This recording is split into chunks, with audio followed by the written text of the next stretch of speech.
So often textbooks give people something to latch onto and see visually what the course and the learning might be like. However, people often place far too much importance in the textbook itself, in this sort of belief that the textbook should constitute the course or the syllabus. Now, also, there's a view often voiced by parents that because they've paid for the course book, the school and the teacher should basically slavishly kind of cover every aspect of it to ensure that they're getting the value for money for the thing that they've paid for. I've heard this a lot.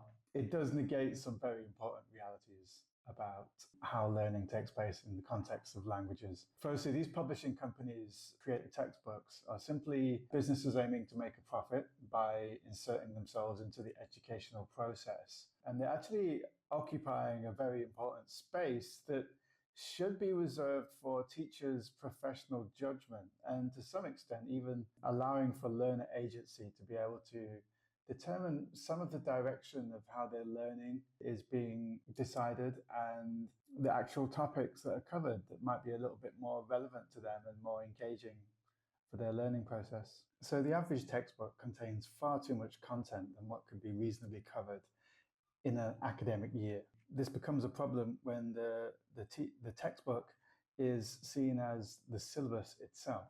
And in that way, it's expected to dictate every lesson that takes place as per the pages in the book. If every page must be covered, then there's no time for any deep learning to take place at all.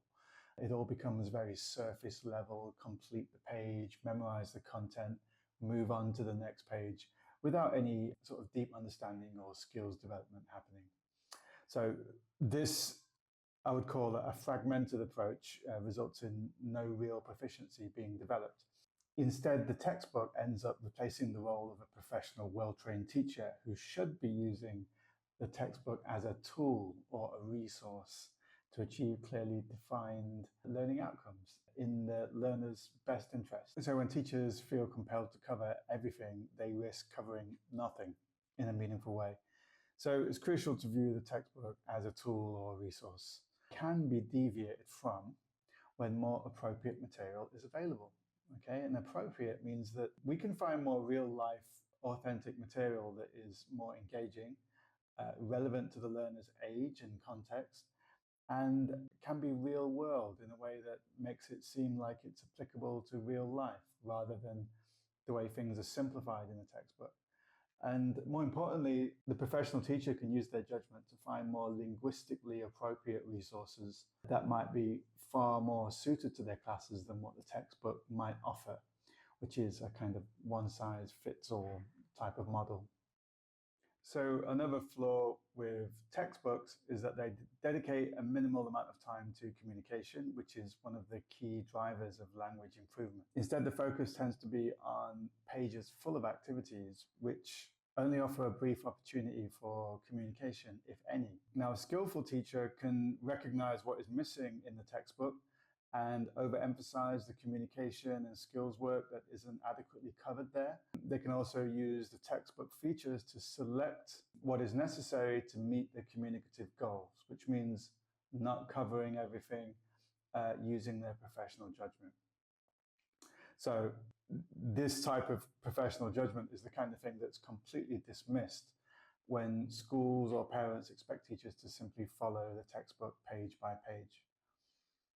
It's the learners that really lose out when that type of policy is enacted. Teachers' work should not be seen as the be-all and end-all of language learning. True learning takes time, and a single lesson cannot adequately cover all the material on the page unless you're working with some seriously high proficiency students. Textbooks are also thematically incoherent, and the units tend to lack a unified purpose, which means that although the unit is about sports, for example, each lesson goes off in a different direction. So again, what's required of the teacher is to carefully cut bits out and add bits in and reshape the content so that the unit of study flows logically and efficiently without wasting the learner's time or confusing them with so many changes in contexts that take so much time of the lesson to build, and keeps them focused on communication The teacher's book often represents a very shallow approach to cover as many pages as possible in a very short time. This can only lead to very short-term explicit knowledge that doesn't really contribute towards building the linguistic system in the learners. Instead, the focus should be on depth and relevance and mastery. This would be more of an honest approach, supported by decades of research that would require teachers to choose what is important and tie it all together and supplement where necessary. This approach can be difficult for teachers in schools where they are required to work through every page of the textbook. Parents might even pressure schools to ensure that the textbook is fully used. That sort of mindset is equating progress with completed pages. However, this mindset really misunderstands what learning really looks like and just assumes that by covering pages, meaningful learning is happening when that really is not the case, when we're just covering pages of a textbook.